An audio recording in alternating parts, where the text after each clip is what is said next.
तर good morning सगळ्यांना. खरं तर हा व्हिडिओ आहे ना, खूप सुन्न करणारा आहे. ॲक्च्युली ह्या विषयावर खूप बोलण्यासारखं आहे आणि त्यामुळेच म्हटलं हा व्हिडिओ बनवायला घेऊयात आपण. खरं तर ज्या पालकांचे मुलं 19, 20, 22 वर्षाचे आहेत, जेन आपण ज्यांना म्हणतो, ते मुलं आहेत, त्यांनी हा व्हिडिओ माझा शेवटपर्यंत पहा. आणि घटना काय झाली आहे, काय हे मी व्हिडिओमध्ये तुम्हाला पुढे सांगणारच आहे आणि शेवटसुद्धा मी एक गोष्ट सांगणार आहे. त्यामुळे व्हिडिओ शेवटपर्यंत पहा. आणि हा व्हिडिओ सुरू करण्याच्या आधी मी तुम्हाला एक गोष्ट सांगते, की परवा एक व्हिडिओ पोस्ट केला होता मी एका लेडी संदर्भात. काही गोष्टी तिच्या चालू आहेत त्या. तर त्या संदर्भात मला 2-4 कमेंट आल्या होत्या, की ताई त्या लेडीजचं नाव सांगा, लेडीजचं नाव सांगा. तर ती सुद्धा नाव वगैरे या सगळ्या गोष्टी मी तुम्हाला माझ्या येणाऱ्या पुढच्या व्हिडिओमध्ये नक्की सांगणार आहे. उद्याच्या किंवा मी आजच अपलोड करेन, काही सांगू शकत नाही. पण त्या व्हिडिओपेक्षा मला हा व्हिडिओ जास्त महत्त्वाचा वाटला करणं, म्हणून हा व्हिडिओ मी आत्ता पहिल्यांदा बनवते. ठीक आहे. तर झाला असा विषय की छत्रपती संभाजीनगरमध्ये एका गावामध्ये एका मुलाचा आणि वडिलांचा वाद झाला. वाद असा होता की मुलाला पाहिजे होता 15 प्रो म्हणजे आयफोन पाहिजे होता. वडील वगैरे नाही म्हटले असतील किंवा नंतर देतो अशा काही गोष्टी घडल्या असतील. तर त्या मुलाने डायरेक्ट टोकाचं पाऊल उचललं. तो गावामधल्या एका उंच अशा खडकावर जाऊन उभा राहिला. ज्यावेळेस म्हणजे स्वतःला हार्म करण्यासाठी, स्वतःला त्रास करून घेण्यासाठी तो त्याला काही गोष्टी करायच्या होत्या. उडी मारायची होती खाली. अशा भरपूर काही गोष्टी असतील त्याच्या मनामध्ये चालू. त्याला स्वतःला संपवायचं असेल. तर तो तिथे जाऊन उभा राहिला. जेव्हा गावातल्या लोकांना ही गोष्ट कळाली, की ह्या मुलाचा असा विषय आहे किंवा जे काही असेल ते सगळे पोलीस प्रशासन, गावातले लोक सगळे तिथे जमा झाले. मुलाला फक्त समजून सांगत होते, कन्व्हिन्स करण्याचा प्रयत्न करत होते, की असं काही करू नकोस. गावातले सरपंच सुद्धा सांगत होते, की माझ्याकडे 15 प्रो आहे, मी तुला देतो बाबा, पण तू अशा काही गोष्टी करू नकोस. वडील सुद्धा मुलाला समजून सांगत होते. आई सुद्धा मुलाला बोलण्यात गुंतवून ठेवण्याचा प्रयत्न करत होते, जेणेकरून त्याचं मन डायव्हर्ट होईल आणि तो त्या खडकावरून असं साईडला येईल आपल्या पशीला, असं आईला सुद्धा वाटलं. पण घडलं वेगळंच. ज्यावेळेस पोलीस प्रशासन, फायर ब्रिगेड ह्या सगळ्या गोष्टी तिथे ते लोक आले. खालच्या साईडला फायर ब्रिगेडवाल्याने नेट वगैरे पसरवण्याचा प्रयत्न केला.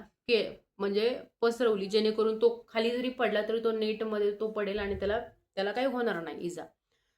तर विषय असा झाला, ज्यावेळेस त्याला ते कळालं की माझ्यासाठी फायर ब्रिगेडवाल्याने अशा अशा गोष्टी केलेल्या आहेत, खाली अशा गोष्टी चालू आहेत, तर त्यांनी स्वतःची जागा बदलून ती इकडे तिकडे फिरायला लागला.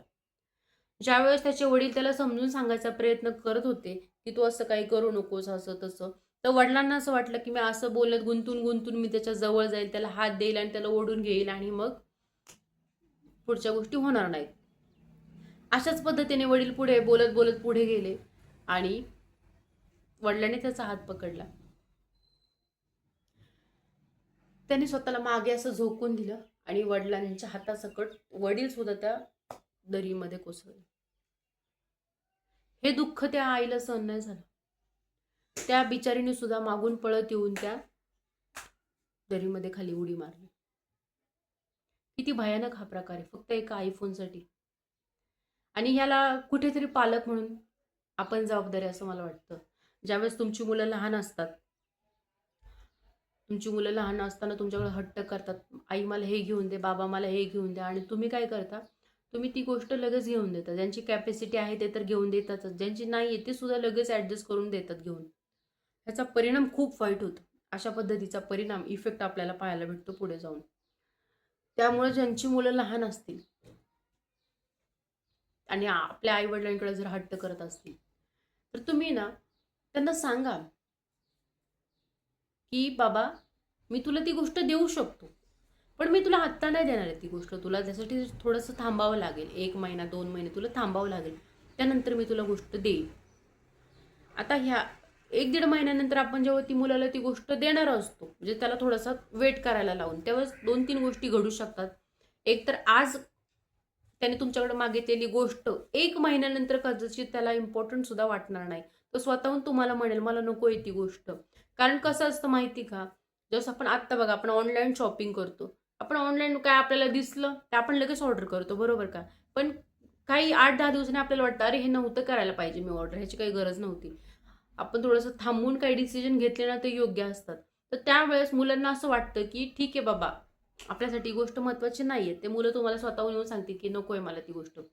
दुसरी गोष्ट, जरी 1.5 महिन्यानंतर तुम्ही त्यांना 1-1.5 महिन्यानंतर तुम्ही त्याला ती गोष्ट दिली, तर त्याला त्याची व्हॅल्यू असेल की बाबा मला ही गोष्ट खूप दिवसांनी मिळाली आहे, खूप महिन्यांनी मिळाली, मला ती जपून वापरायची किंवा ह्या त्या गोष्टी. तिसरी गोष्ट, आई-वडील म्हणून तुम्ही त्याला एक वेळ देताय, की ठीक आहे बाबा आम्ही ही गोष्ट तुझ्यासाठी करणार आहोत, तू थोडं थांब. आणि त्याला एक श्युरिटी भेटेल, की आपले आई-वडील आपल्यासाठी ही गोष्ट 100% करणार आहेत. पण आपण थांबण्याची आपली कॅपॅसिटी असावी. आणि ह्या गोष्टीमुळे वाढणार आहे त्या मुलांमधला पेशन्स. संयम वाढणार आहे त्या मुलांमधला, की संयमाने पण आपल्याला काही गोष्टी मिळतात. प्रत्येक गोष्टी इन्स्टंट पाहिजे असतात मुलांना. तुम्ही संयम शिकवा मुलांना. संयम तुम्ही अशा पद्धतीने शिकवा. दुसरी गोष्ट म्हणजे ज्यावेळेस मुलं मोठी होतात, कारण एक असं असतं लहानपणीच मुलं आपल्या कंट्रोलमध्ये असू शकतात. एकदा मोठी झाली ना मुलं आपल्या कंट्रोल बाहेर जातात, जर आपण लहानपणीच त्यांना कंट्रोल नाही केलं तर.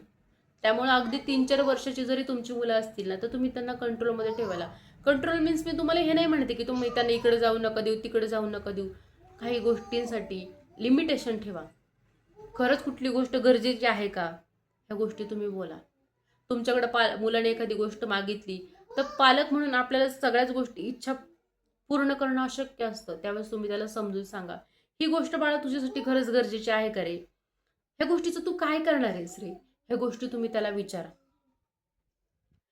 स्वतःच्या आपण एखाद्या गोष्टीसाठी किती मेहनत घेतोय आई वडील म्हणून, ह्या गोष्टी त्याला समजून सांगा, की आम्ही तुला ही गोष्ट घेऊन देऊ, पण आम्ही या गोष्टीसाठी हे करतोय ते करतोय. त्याला थोडीशी जाणीव होऊ द्या आणि मग तुम्ही त्याला ती गोष्ट द्या. जर त्या अशा गोष्टी केल्या तर येणाऱ्या काळामधले जे मुलं झेंझीचे असतील 21-22 वर्षाचे, ह्या मुलांच्या आत्महत्या थांबतील. ह्यांचा हट्टीपणा जरा कमी होईल. आणि हे बघा, हट्टीपणा मुलं हट्ट आपल्या आईवडिलांकडूनच करणार आहे. अपेक्षा आईवडिलांकडूनच करणार आहे. कारण ते लहान असतात, करणारच आपल्याकडून अपेक्षा. ते दुसऱ्या समाजाकडून कुठल्या अपेक्षा करणार नाहीत. पण त्या अपेक्षा पूर्ण करत असताना चुकीच्या वळणाला पण काही मुलं जातात. ते आपण सहज आई वडील आजकाल मुलांना मोबाईल घेऊन देतात. ते सोशल मीडियावरती आपली मुलं काय पाहतात, ते काय नाही, ह्याचं कंट्रोल आपल्या हातात पाहिजे एक पालक म्हणून. ज्यावेळेस तुमची मुलं तासन तास व्हिडिओ बघतात, तर तुमचं काम आहे जाऊन की बघू रे बाबा कुठले व्हिडिओ बघतोय तू, हे बघू बाई कुठली व्हिडिओ पाहते. हे तुमचं काम आहे बघणं. आज तुम्हाला मी सांगते, काल परवा मी एका लेडीजबद्दल व्हिडिओ पोस्ट केला होता. त्या लेडीजसारख्या लेडीज कितीतरी अश्लील घाण फोटो टाकून हे फेसबुकवरती प्रसिद्धी मिळवण्याचा प्रयत्न करतात, इंस्टाग्रामवरती प्रसिद्धी मिळवण्याचा प्रयत्न करतात. आणि हे जे आहेत 19, 20, 22 वर्षाचे पोरं, ह्यांच्याबरोबर किती घाण परिणाम होत असेल त्या गोष्टींचा सगळा. किंवा हे जे रील स्टार आपण म्हणतो की रील स्टार आहेत, सोनं नाणं वगैरे घालून असतात किंवा काय ह्या सगळ्या आयफोन वापरतात, ह्या गोष्टींचा परिणाम आपल्या मुलांवर सुद्धा होत असतो. त्या व्यक्तीकडं, त्या रील स्टारकडे ही गोष्ट आहे आयफोन वगैरे, मग ती गोष्ट माझ्याकडे पण पाहिजे, माझ्याकडे का नाही ती गोष्ट, अशी भावना त्यांच्यामध्ये येते.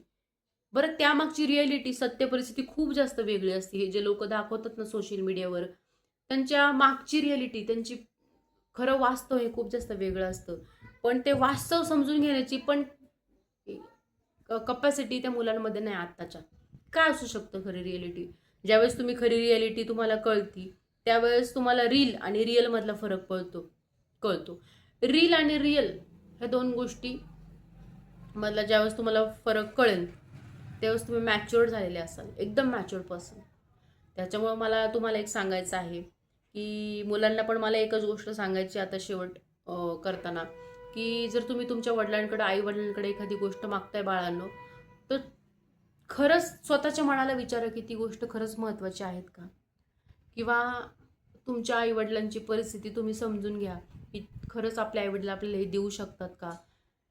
किंवा देऊ शकत असेल, काही काही वडील आहेत आई वडील देण्यासारखे, तर देऊ शकत असेल तर आपण ह्याचा यूज कसा केला पाहिजे, हे सुद्धा मुलांनी, चांगल्या कामांसाठी तुम्ही यूज करा.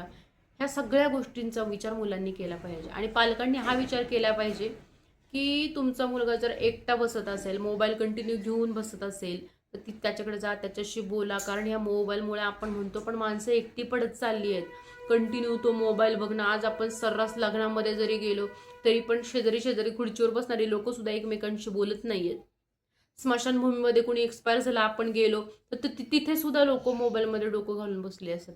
बसमध्ये बसलो शेजारी तरी लोक मोबाईलमध्ये डोकं घालून बसले असतात. इतका हा मोबाईलचा इफेक्ट आहे. त्याच्यामुळं आपल्या मुलांना, खरंच आपल्या मुलांना या सोशल मीडियाच्या जे जाळं आहे ना, भ्रम सगळा सोशल मीडियाचा, या गोष्टींपासून लांब ठेवा. आता कसं आहे माहिती का, सगळं बदलत चाललंय, पिढी बदलत चालली आहे, सगळ्या गोष्टी आहेतच. पण त्यातली त्यात आपण आपल्या मुलांना ह्या गोष्टींपासून कसं लांब ठेवता येईल ह्याचा विचार करा. एक कुटुंब म्हणून तुम्ही त्यांच्यासोबत बोला, त्यांच्यासोबत वेळ घाला, एकत्र जेवा, गप्पा मारा. कारण काही काही घरांमध्ये आता असं दृश्य पाहायला भेटतं की सगळेच मोबाईलमध्ये असतात. अगदी वडील सुद्धा मोबाईल घेऊन बसतात. मग मुलं बोलणार कोणासोबत? एक आई वडील म्हणून तुम्ही मोबाईल पहा, नाही म्हणत नाही, पण त्याला पण एक लिमिटेशन ठेवा. सध्याच्या काळामध्ये मोबाईल आपल्याला वापरायला लागला. आपण मोबाईलला नाही वापरते, मोबाईल आपल्याला वापरतोय. इतकं ते हे झालंय. बोला ना, तुम्ही मुलांसोबत बोला. घरी आल्यानंतर काय रे, कसं आहे, त्यांच्या सुख दुःख त्यांना समजून घ्या. एखाद्या मुलाला जर एकटं वाटत असेल तर काय रे, तुला काय झालंय रे आज, या गोष्टी मुलांशी बोला. थोडंसं मोबाईलच्या दुनियेतून बाहेर येऊन, आणि त्यावेळेस अशा घटना ॲटोमॅटिक कमी होतील. तुम्हाला हा माझा व्हिडिओ नक्की कसा वाटला कमेंटमध्ये मला नक्की सांगा. आणि मी तुम्हाला मगाशी बोलले जाता जाता की त्या लेडीजवरती एक व्हिडिओ येणार आहे आपल्या लवकरच, आणि त्या दिवशी सांगताना माझ्या काही गोष्टी मिस झाल्यात, त्यासुद्धा मी तुम्हाला व्हिडिओमध्ये सांगणार आहे. त्या लेडीजचं नावसुद्धा सांगणार आहे, काय आहे XYZ. उद्या तो व्हिडिओ अपलोड होईल, आणि हा सुद्धा तुम्ही व्हिडिओ पाहिला असेल. तुम्हाला जर हा व्हिडिओ खरंच छान वाटला तर कमेंट करा, लाईक शेअर करा, सबस्क्राईब करा. आणि हा व्हिडिओ माझा जास्तीत जास्त पालकांपर्यंत पोचवा, जेणेकरून एखाद्या मुलाचं भविष्य, एखाद्या कुटुंबावर जे येणारं संकट आहे त्या व्हिडिओमुळे टळू शकतो. त्याच्यामुळं हा व्हिडिओ जास्तीत जास्त लोकांपर्यंत शेअर करा, लाईक करा, सबस्क्राईब करा.